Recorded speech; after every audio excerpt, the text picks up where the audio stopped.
Sobat Blogger, pada proses pembuatan boneka, hal terpenting yang harus dilakukan adalah menjaga kualitas serta mutu untuk kepuasan konsumen. Nah, bagaimana ya proses produksinya? Ikuti terus saya di penyusuran saya pada narasumber kita yang satu ini.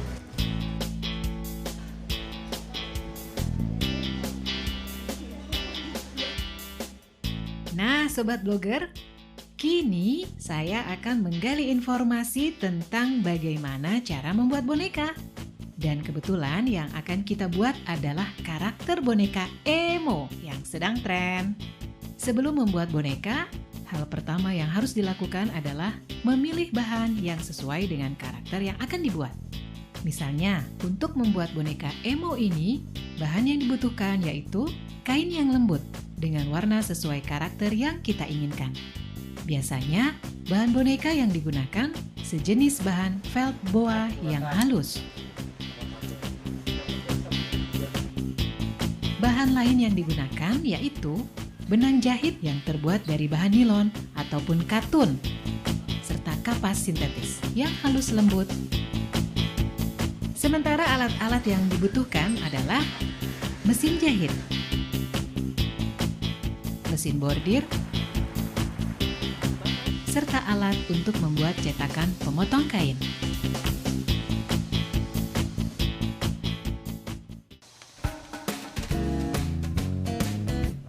Bahan-bahan yang pertama harus disiapkan apa ya, Pak?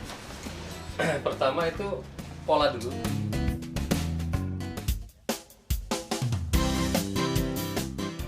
Sobat Blogger, proses awal membuat boneka ternyata sangat mudah. Setelah memikirkan ide untuk karakter yang akan dibuat, maka tahap awal yang harus dilakukan adalah membuat pola. Pola sendiri dibuat untuk mempermudah proses membuat boneka. Proses membuat polanya pun sangat mudah. Cukup menggunakan kertas bekas,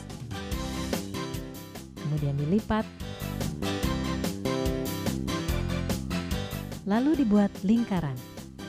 Garis lingkar itu kemudian digunting dengan rapi hingga terbentuk satu lingkaran. Ukuran diameter lingkaran sendiri dapat disesuaikan dengan ukuran boneka yang kita inginkan. Namun, untuk jenis boneka emo, biasanya berukuran diameter antara 36 hingga 80 cm.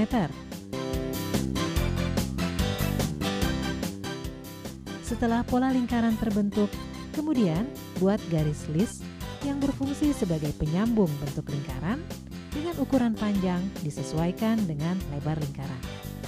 Lebar list kurang lebih antara 5,5 cm hingga 15 cm. Tentunya disesuaikan dengan ukuran boneka yang kita inginkan.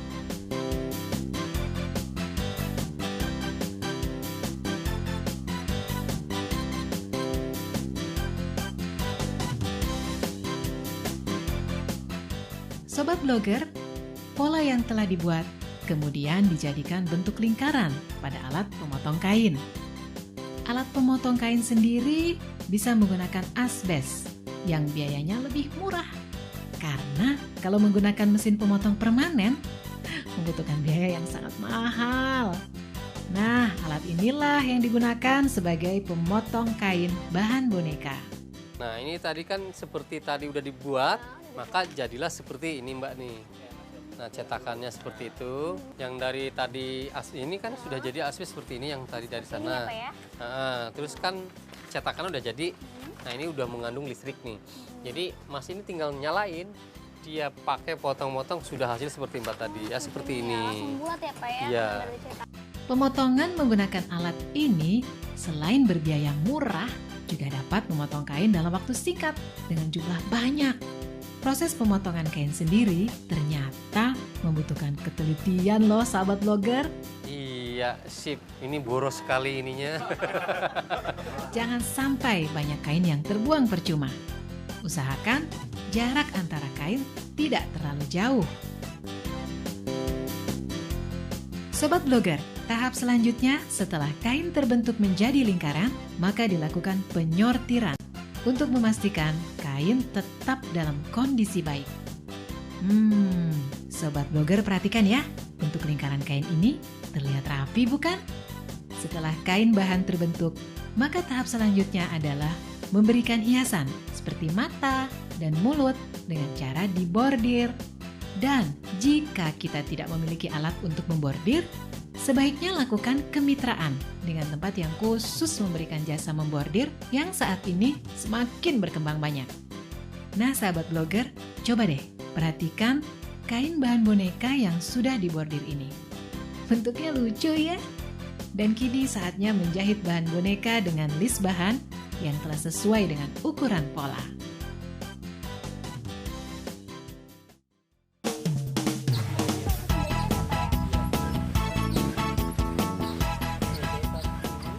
Sobat blogger, menjahit bahan boneka sama seperti menjahit kain pada umumnya. Kelihatannya sih sangat mudah. Saya pun penasaran, ingin mencobanya.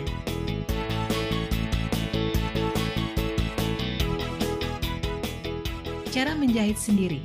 Cukup dengan menyambungkan dua bagian bahan yang telah siap dengan list melingkar, hampir menutupi semua bagian lingkaran. Sisakan sekitar 7-15 cm untuk dijadikan lubang mengisi kapas.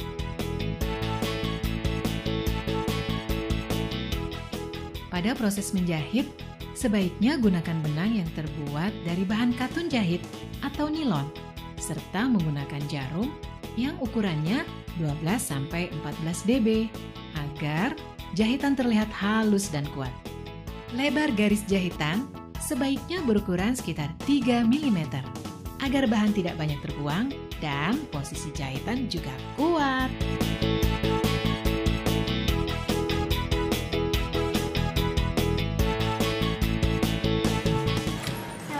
Setelah proses penjahitan ini selesai, selanjutnya proses apa Pak?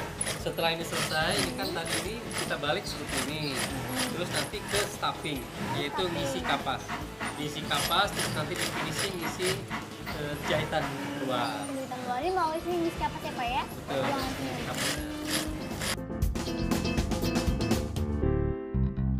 Sobat blogger, kini saatnya kita melihat proses pengisian kapas ke dalam bahan boneka. Jahitan bahan yang telah tersambung, kemudian dimasukkan kapas sintetis yang lembut hingga penuh.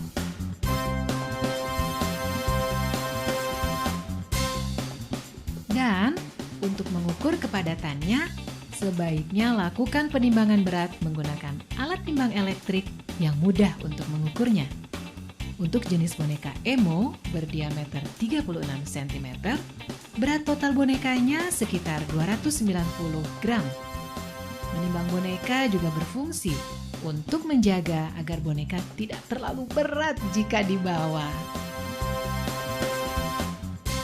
Setelah boneka terisi kapas dengan kepadatan yang pas, maka sisa jahitan pun disambung menggunakan benang hingga tertutup rapat. Nah, ini adalah proses akhir pada pembuatan boneka. Sangat mudah bukan? Coba sobat blogger perhatikan, boneka-boneka lucu ini hanya dalam waktu beberapa jam sudah terbentuk banyak boneka. Nah Bapak, untuk mengingatkan sobat blogger yang di rumah, Bapak bisa tidak mengulang kembali proses pembuatan boneka tadi? Bisa. Jadi sahabat blogger di rumah, cara membuatnya itu seperti ini.